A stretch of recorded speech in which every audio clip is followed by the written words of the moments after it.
Okay, I made it to the no-name parking lot. That's where I'm going to start my hike. I got about a mile, maybe a little less to get to the campsite. It's 34 degrees out there, which is probably 1 degree for the people overseas. Let's see what else. It's kind of not really windy, but I'm going to be mainly trying to keep my hands warm going to the campground, so I don't know how much I'll be recording, but I'll record a little bit anyway. But I got to go put my pack on and head out. So I'll see you when I get to camp. Okay, I left the parking lot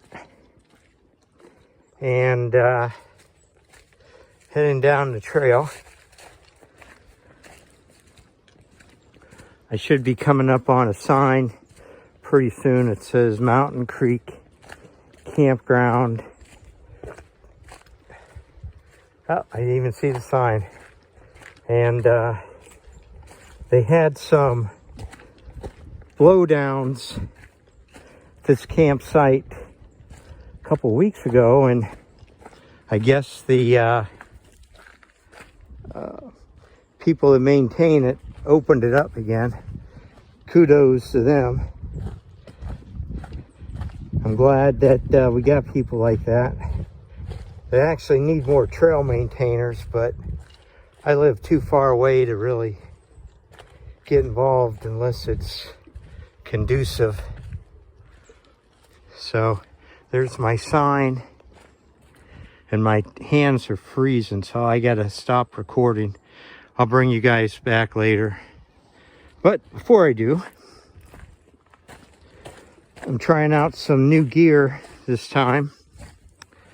Since it's gonna be cold, I bought a surplus Canadian Army thermos, so I'll show you that when I get to the camp. But it's bomb-proof, and I tested it at the house. I filled it up with boiling water, and a day later it was still hot enough that I couldn't drink it. So that thing is definitely puts everything from Hydro Flask and all those other people to shame today. The only thing is it's heavy, obviously. I guess these are some of the blowdowns. Hopefully, I was hoping it'd be a little closer to the campground, so I got more firewood to work with. But oh well. Let's see what else. I have I think it's called Bernia. It's a Norwegian company. They make mesh shirts. And the reason for that is supposedly the mesh helps pull the moisture away from your skin up to your base layer. That's all I got on right now, is just the base layer. And so I want to start cold. I got a jacket if I get really cold, but it's my hands right now that are really cold. I might have to bring out the shells for these gloves. So I'm putting the camera away until I get to camp, because I just can't record with cold hands. So this is one of the blowdowns, and you can see up ahead there's another one. And so how am I going to get over this? I think I could climb under, take my pack off, but I don't know if somebody's going to holler at me. But Maybe I can go around it. Ooh, that's nasty. That's nasty.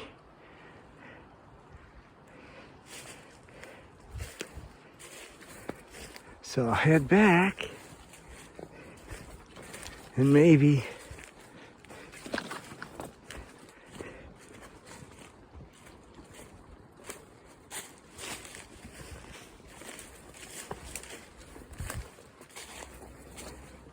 yeah, this is probably a little more easier for me to navigate. Just go around this way. You got to be careful though. Whoa.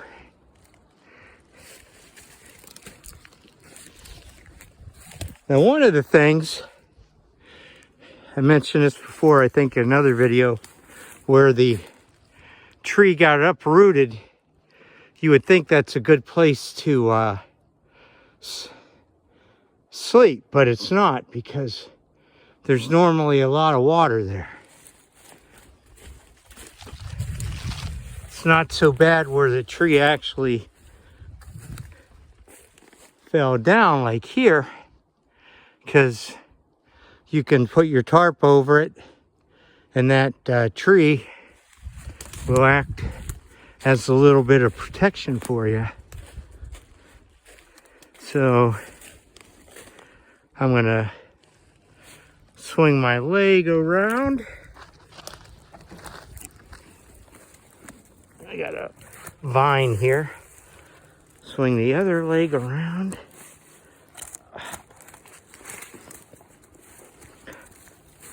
Get on the other side of this vine.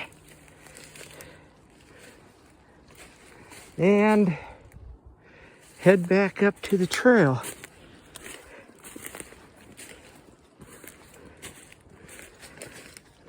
But yeah, there's some definitely obstacles to watch out for. So I'm gonna put this away for now. I'll be back later. Okay, I made it to the campsite and it's unreal how much wood is here. I'm not gonna have to do too much scrounging today for firewood, obviously. The guy who does the maintaining, he doesn't like seeing these these pieces. You know, because these kind of pieces like this, because you know they're really too big for the fire pit. And I can't say that I blame him, but you know, and with all due respect to the guy, because he does a lot of good work here, maybe when you're cutting them up, cut them up a little smaller for people like me. But oh well, you know, it's not a big deal. I'm gonna be okay. I got plenty of wood. Plenty of wood. I'm gonna be sawing like a madman pretty soon. Okay, but anyway, so I've been to this spot before. Now, if you notice, there's a little depression here and a little depression there. So neither one of them are good, because if there's water, it's going to run at you. But here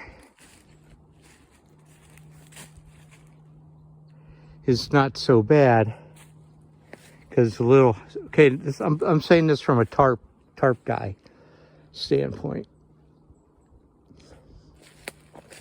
So I look up there, I don't see nothing.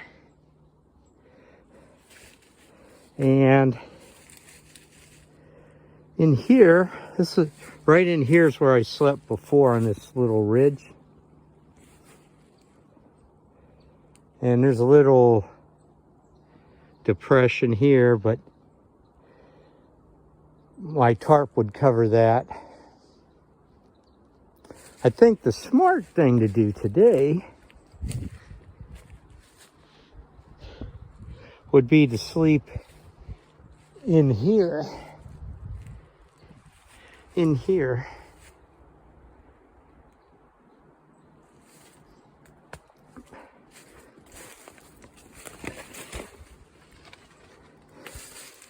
If I sleep here, I was thinking if I sleep in this spot here, nothing above me. I got the tree, down tree, but here's sweet too. I got plenty of places to put up my tarp. That's the trouble. It's like a empty parking lot where you don't know where to park.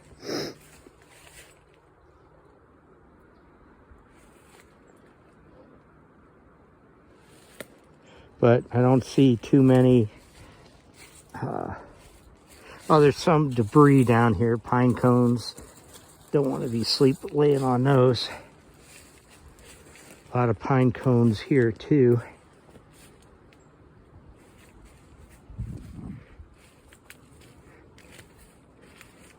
Right here is not so bad. I haven't slept here. This place isn't so bad. Got two trees to put, two trees.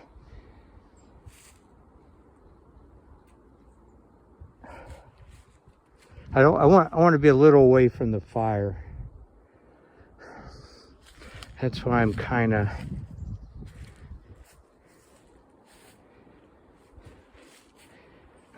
feeling this spot. Because I could,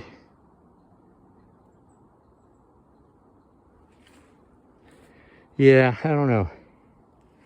It's kind of, I like this spot. I really like this spot. I think I'm going to take this spot just because it seems more appropriate. I got cover from trees in case something falls.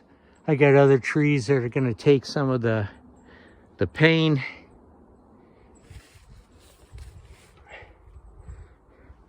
And I could get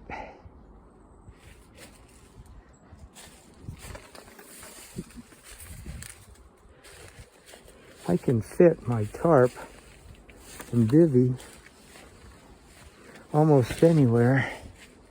This might be a better spot for it.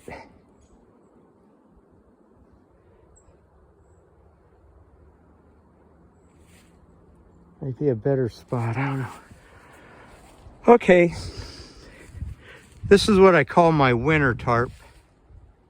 And mainly I call it my winter tarp because it's a heavier duty tarp. It's definitely heavy nylon.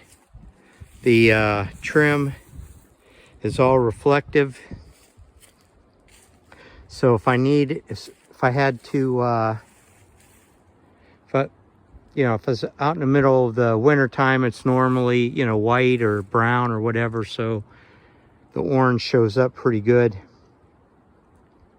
I have it set up in somewhat of an A-frame, not really quite an A-frame. And I'll bring you inside. So that's my home for the night.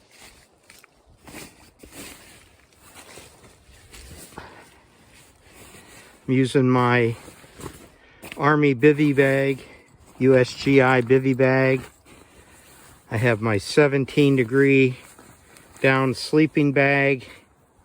Got some not thermal bottoms, but for running, running shorts to put on. I have a down beanie if I need it. My sleeping pad, as always, is just under where most of my weight is going to be. That way it helps keep the air mattress from popping. And then I always, it's kind of, I don't have much give in it right now. I gotta actually let a little air out just to make, I'll let that out later because I can't do it one-handed, but I'm all set. This is that Canadian Army surplus thermos I was telling you about earlier in the video. Let me get out in the sunlight.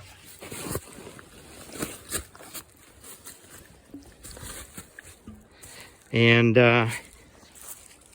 it holds, I don't know, maybe a quart, maybe a little more than a quart, maybe, probably close to a liter.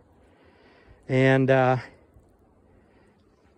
it's definitely better than a lot of Hydro Flask, but it's heavy. But this is a good test of it.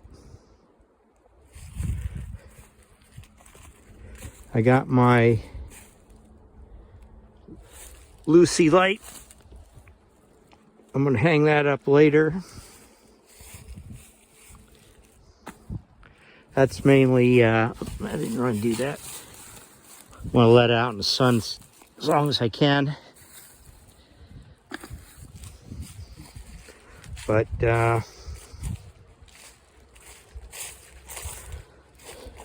actually a nice day for a camp out. I'm going to get lunch and then start cutting up wood. I got plenty of wood for tonight and tomorrow morning. And then the creek, I don't know if you can see it, is right over there. I got to make sure I got plenty of bottles to bring water to dump on the fire. That's what the guy checks. And obviously the wind could change tonight. In case it does, I have, well, I should be plenty warm. I can button up in my bivy bag. It's not going to bother me. I got plenty of shelter from the wind, especially if you notice the little hood for the bivy here.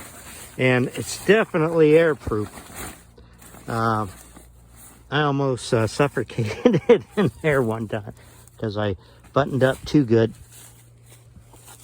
But yeah. I always bring my 5x9 tarp for an emergency. If worse comes to worse, I can throw it around the top here in case if the wind changes, gets too bad. I might do that before I go to bed anyway.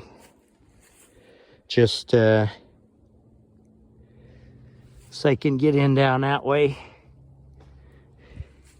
But yeah, all in all, this is nice. Mainly the 5x9's like an emergency one, but I don't have an emergency yet. But I have plenty of water. Definitely gonna have a nice time being a pyromaniac tonight. Well, I'm gonna put this away for now because I want to get lunch. I'm a little hungry. So I'll catch you guys later. Okay, I made it through the night okay. It was cold. My Sleeping bag is mummy style, and that's only designed to sleep in one way. Well, it was warm enough, I couldn't get comfortable in it. So I'm gonna have to look for a different kind of sleeping bag. My water bottles, one of them turned to slush. That's how cold it was. I don't know if you can hear it, but there's still ice in there. And but all in all, I had a nice sleep. A little bit of frost all over. Wood was really cold, but I managed to get a fire going. And I'll do what worked and what didn't later, but right now I'm trying to charge everything because all my batteries are dying. So I'll catch you guys later. Okay, I'm getting ready to pack up. As you can see, I don't know if you can see it too well, but my tarp has some frost on it. It was cold last night, but I managed to survive okay. Main problem is my sleeping bag's a mummy bag and I'm a side sleeper. I got to get something to take care of that. But getting ready to pack up and make it to the vehicle. All the my water bottles, I had them turned upside down, but these still turned slushy. But at least I had water to make coffee and hot chocolate and oatmeal, so I'm good. So I'm gonna pack up and take off. Okay, well, I'm back in the Jeep. As you can see, I'm all frosted up. Go ahead, I'll see. Yeah. Bye-bye. Yeah, I'm waiting. I'm letting the windshield defrost a little bit. Well, I got to scrape it. No, I'm good. But yeah, the windows are all frosted. And I'm gonna call this a nice conclusion. And yeah, it was good. It was good. So I'll catch you guys another day.